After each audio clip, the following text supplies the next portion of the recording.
नमस्कार। किस्सा कहानी से मैं भगवती सक्सेना गौड़ आज आपसे कुछ बातें करने आई हूँ पॉडकास्ट के जरिए। आजकल के बच्चों को पढ़ाई में मन नहीं लगता है। बच्चों का मन पढ़ाई में कैसे लगे, ये भी एक बहुत बड़ी टेक्निक है जिसमें ज़रा बहुत से ट्रेंड लोग और टीचर्स ही सहायता कर सकते हैं। तो आज का विषय मैं पहली बार पॉडकास्ट का यही लेके आई हूँ कि बच्चों का मन पढ़ाई में कैसे लगे। अगर आपका बच्चा पढ़ाई को लेकर गंभीर है और पढ़ने में मन लगता है उसका, तो बस उसे एक अच्छा माहौल दें, उसके खाने पीने का ध्यान रखें, घर में कोई बहस आदि ना हो, ज़्यादा बाहर आना जाना भी ना हो, क्योंकि बड़े बाहर जाएंगे तो बच्चे अपने आप ही जाना चाहेंगे। तो जब तक बच्चों की पढ़ाई चल रही है तब आप उनके साथ रहें, फिर एग्ज़ाम्स हो जाए तो आप उनको भी लेकर ही जाएं। घर पर बहुत ज़्यादा मेहमानों का आना जाना ना हो, इन सब से भी परहेज रखना पड़ता है। लेकिन अगर जिस बच्चे का पढ़ने का मन ही ना करे, साम दाम दंड भेद किसी बात का असर ही ना हो, तब माता पिता के लिए चिंता का विषय बन जाता है। सबसे पहले तो यही कहूँगी कि इसे हौवा ना बनाएं। ये भी जीवन का एक हिस्सा है और बड़ा ही सुखद हिस्सा है, क्योंकि इसी पर भविष्य टिका है। स्कूल में तो 1 महीना पहले कोर्स पूरा करवा लेती हैं टीचर, और फिर रोज़ कभी वर्बली कभी रिटन टेस्ट लेती है। अच्छे नंबर लेने वालों के लिए क्लैपिंग होती है, तो कम नंबर वालों के लिए मोटिवेशन होता है। उन्हें इंसल्ट कभी भी नहीं करती। तो आप भी वैसे ही करिए और तुलना ना करिए बच्चों की। अगर 2 बच्चे आपके एक साथ पढ़ रहे हैं तो कभी भी आप उनकी तुलना करने की कोशिश ना करें।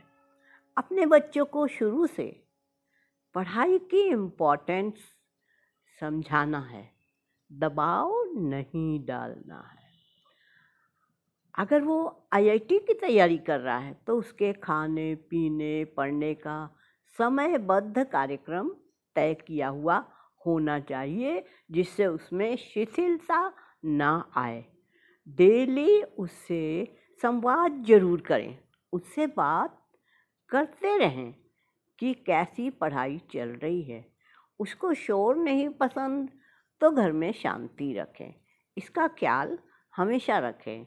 ड्राई फ्रूट और सूप वगैरह जूस वगैरह हमेशा बच्चों को देते रहें, और गर्म पानी और गर्म दूध, हेल्दी ब्रेकफास्ट ज़रा दिमाग को भी ठीक रखता है। लंच में भी हल्का और डिनर में हल्का ही खाना दें। मुझे लगता है माँ की इन्वॉल्वमेंट बहुत ज़रूरी है पढ़ाई में।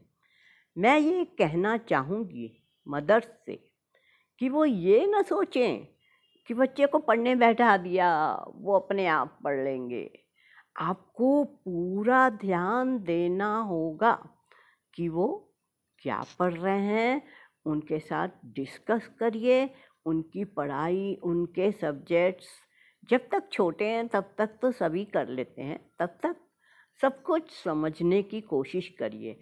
अगर आपने बच्चे का बेस बना लिया, बेस मीन्स 5-6 क्लास तक भी आपने बच्चे को साथ दिया, तो वो आगे की पढ़ाई अपने आप कर सकता है। उन्हें भी पता होना चाहिए कि मम्मा को हमारे सिलेबस, हमारी पढ़ाई के बारे में पूरा पता है। उनको कॉन्फिडेंस होगा तो उनका पढ़ाई में बहुत मन लगेगा। जब बच्चे स्कूल से आ जाएं तो अपना पूरा समय उन्हें दें। उस समय आप अपनी कोई पार्टी किटी, कहीं बाहर घूमने का प्रोग्राम ना रखें। अगर आप चाहते हैं कि बच्चे अच्छे से पढ़ाई करें तो थोड़ा सैक्रिफाइस तो करना बनता है मम्मी जी। और एक बात, अपने बच्चों के साथ बहुत सख्ती कभी ना करें, इन्वॉल्वमेंट पूरा रखें, साथ उनको हमेशा दें, पर उनके ऊपर कभी भी बहुत सख्ती ना करें कि ये करो नहीं तो ऐसा हो जाएगा, ये करो। उनको एक जॉली मूड में पढ़ाई करना शुरू करें, और ये कर लोगे तो तुमको ये मिलेगा, ये मैं बना के दूंगी। थोड़ा बहुत बीच बीच में छोटे बच्चों को एक लालच भी देने से उनका काम होता है। जब छोटे रहते हैं तो आप पूरा सिलेबस खुद को भी, मतलब सिलेबस मम्मा को याद ही रहता है। होमवर्क ख़त्म कराने के बाद टेस्ट भी लेते रहिए, लेकिन एग्ज़ाम्स में भी 1 आध घंटे के लिए उनको खेलने का समय अवश्य दीजिए। पूरे समय किताबें लेकर बैठे रहेंगे तो वो किताब से भी बोर हो जाएंगे। ये तो हर किसी के दिमाग का है। देखिए, अगर हम लोग जैसे लेडीज़ हैं पूरे दिन रसोई में ही लगे रहेंगे या पूरे दिन शॉपिंग ही करते रहेंगे तो हम भी एक सा काम करते हुए थक जाते हैं। तो बच्चों का भी वैसा ही स्वभाव है, उनको वैरायटी चाहिए, हर चीज़ में उनको भी वैरायटी चाहिए जिससे उनको ज़िंदगी जीने में मज़ा आए। खाने पीने का ध्यान भी पूरा रखें, खाना फ्रेश हो, बाहर का नहीं, स्पेशली एग्ज़ाम्स के दिन में। वैसे तो फुल फ्रूट्स ही ठीक रहते हैं क्योंकि उनमें फाइबर होता है, और अगर न खाएं तो जूस या स्मूथी बनाकर दें। तो ये बातें तो हमने थोड़ी सी कर ली। अब एक दो चीज़ें और मैं बताना चाहूँगी। अगर बच्चे का पढ़ाई में मन नहीं लगता है तो उसे डांटने की बजाय उसे समझाने की कोशिश करें। अगर वो कुछ गलती करे तो उसे समझाएं, बच्चे को समय दें, उनके साथ बैठें, उनका होमवर्क कराने में उनकी मदद करें। ऐसा नहीं कि तुमको नहीं आता, ये क्या हो रहा है, डांटना शुरू कर दिया तो बच्चा तो दोबारा और सब कुछ करना ही नहीं चाहेगा। बच्चे की छोटी छोटी सफलता के लिए उनकी सराहना करें, आगे बढ़ाएं उन्हें। साथ ही बच्चे को पढ़ाई के लिए अलग अलग तरह से प्रेरित करें। उनके स्कूल में क्या चल रहा है इस बारे में रोज़ उनसे बातें अवश्य करें, संवाद जारी रखें। ऐसा नहीं कि आप अपने कमरे में बैठी हैं, वो अपने कमरे में बैठा है खेल रहा है, ये सही नहीं है। पहले के लोग भी बहुत बातचीत तो बच्चों से बहुत ज़्यादा करते थे। उनको एक बार दिन भर में एक बार या स्कूल से आए तो एक बार हग ज़रूर करें, एक बार उनके गले लगें कि हाँ भाई मैं हूँ तुम्हारे साथ, तुम डरना नहीं। बच्चे का पढ़ाई में मन न लगने का एक कारण और होता है, ध्यान रखें, नींद उसकी पूरी हो। अगर नींद पूरी नहीं होगी तो बच्चे का पढ़ाई पर ध्यान केंद्रित नहीं हो पाएगा। उन्हें पढ़ाई के दौरान नींद आती रहेगी। बच्चे के स्वास्थ्य के लिए पर्याप्त नींद लेना भी जरूरी है। अगर बच्चे की नींद पूरी हो तो एकाग्रता और शिक्षा के क्षेत्र में आप सुधार देखेंगी, उसका रिजल्ट सही आएगा। कम से कम 8 या 10 घंटे की नींद जरूरी है। ऐसे में बेहतर है कि बच्चे का एक टाइम टेबल सेट कर दें। इससे बच्चे की जीवन शैली में भी एक सुधार होगा। उनके पास खेलने, पढ़ाई करने और सोने के लिए भी पर्याप्त समय रहेगा। अच्छी नींद के लिए पेरेंट्स बच्चों को सोते समय स्टोरी सुना सकते हैं। एक बात और, बड़ों का भी समय निर्धारित हो। ये नहीं कि आप चाहते हैं बच्चे तो 9 बजे सो जाएं और पेरेंट्स कहीं पार्टी से आ रहे हैं 12 बजे, तो वो तो हो ही नहीं सकता, थोड़ा तो आपको भी सेक्रीफाइस करना पड़ेगा। बिस्तर पर जाने के बाद बच्चे को मोबाइल, टीवी और कंप्यूटर से दूर रखेंगे, तब ही वो सो पाएंगे। क्योंकि आजकल देखा गया है छोटे छोटे बच्चों को लोग मोबाइल दे देते हैं, फ्री रहने के लिए उनको कार्टून पकड़ा दिया, खाते समय उनकी आदत डाल दी। कुछ बच्चों को मैंने भी देखा है कि वो खाना ही नहीं खाते जब तक उनके हाथ में मोबाइल नहीं रहेगा, वो कार्टून नहीं देखेंगे, बचपन से वो खाना ही नहीं खाते। तो ऐसी गलती कभी ना करें, उनको खाते समय मोबाइल देने की कभी ज़रूरत ही ना करें। चाहे वो एक दिन ना खाए, चाहे उसको कुछ दूसरी तरह से खाना दें, सूप दें, जूस दें, मीठा खा ले उस दिन तो ज़्यादा है, टॉफ़ी खा ले, पर मोबाइल ना पकड़ाएं।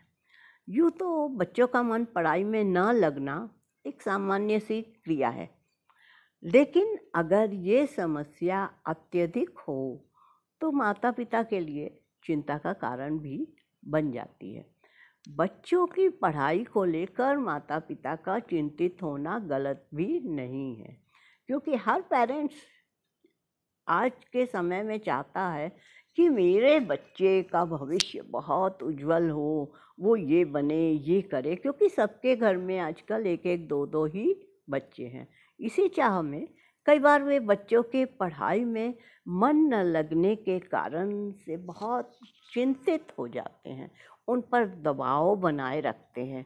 इसी का नतीजा होता है कि बच्चा चिड़चिड़ा हो जाता है और पढ़ाई से दूरी बना लेता है, चुप्पी ठान लेता है, माँ पापा के पास जाना नहीं चाहता है, अपने कमरे में अकेलेपन से बैठे रहता है, कुछ सोचते रहता है, क्योंकि उसको पढ़ाई से डर लगता है।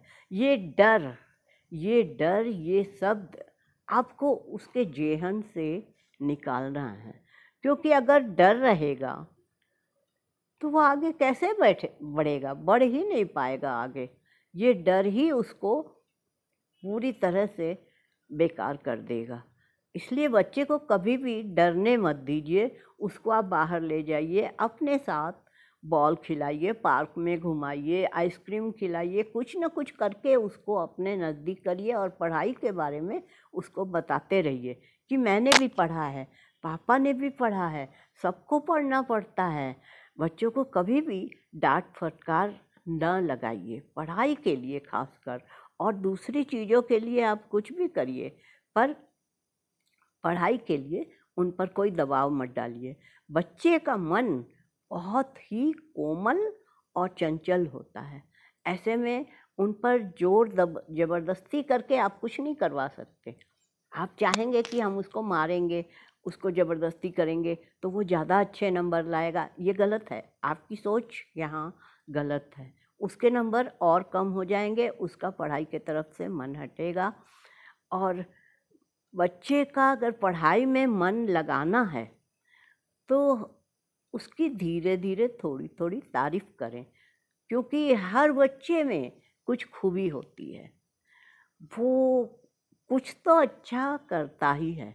अब आपके ऊपर है कि आप ढूंढें कि उसमें अच्छाई क्या है, उसका दिमाग किस तरफ लग रहा है, कौन सा काम वो बहुत अच्छा करता है, जो आप जिसकी सराहना प्रशंसा कर सकती हैं।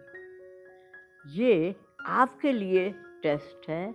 अगर आप इस टेस्ट में पास हो गए और ये आपने निकाल लिया कि आपके बच्चे की खूबियाँ कहाँ हैं, तो आप जब भी वो पढ़ने बैठे तो उसकी उन खूबियों को बार बार उसको इंगित करें, बताएं कि देखो ऐसा है, तुमने ये काम बहुत अच्छा किया ना, ऐसे ही तुमको ये भी करना है। जैसे अगर वो अंग्रेजी बहुत अच्छी जानता है, लिख लेता है, पर आजकल के कई बच्चे हिंदी लिखने में पीछे हो जाते हैं, हिंदी के शब्द उनको भारी लगते हैं, तो उनको बार बार ये समझाइए, जैसे ये अंग्रेजी है ना, ऐसे लिखते हैं, बहुत सरल हो जाता है ना बार बार लिखने से, ऐसे आप 2-3 बार हिंदी के शब्द लिखो, आपको बहुत सरल लगेगा। ये गणित भी, मैथ्स भी कठिन नहीं है। ये एक दो बार लिखो, ये एडिंग कर लेते हो ना, बिल्कुल ऐसे ही मल्टीप्लिकेशन भी है, बिल्कुल ऐसे ही है। थोड़ा सा आगे बढ़ो, दिमाग लगाओगे, देखो कितना बढ़िया कर रहे हो। जब तुम एडिंग इतने जल्दी फटाफट कर ले रहे हो तो तुम्हारे लिए मल्टीप्लाइंग भी 2 मिनट का काम है। अगर इस तरह से आप अपने बच्चों को थोड़ा सा समय देंगी तो आपका बच्चा भी निश्चित बहुत बड़ी पोस्ट पे जाएगा। आजकल तो एक से एक बड़ी बड़ी पोस्ट हैं, क्योंकि हर घर के एक दो बच्चे होते हैं और उनका भविष्य उज्जवल बनाना हर माँ बाप का कर्तव्य भी है और वो चाहते भी हैं कि उनका नाम हो। क्योंकि बच्चा कुछ बनेगा तो वो किसका नाम होगा? उनके बच्चे हैं, आपका ही तो नाम होगा। थोड़ा समय दीजिए, फिर आप हमेशा ये ध्यान देंगे, हमेशा ये गर्व करेंगे कि मेरा बेटा यहाँ तक पहुँच गया। नमस्कार, ये मैं थी भगवती सक्सेना गौड़। पॉडकास्ट के जरिए आपसे बातें कर रही थी किस्सा कहानी के चैनल में। नमस्कार दोस्तों।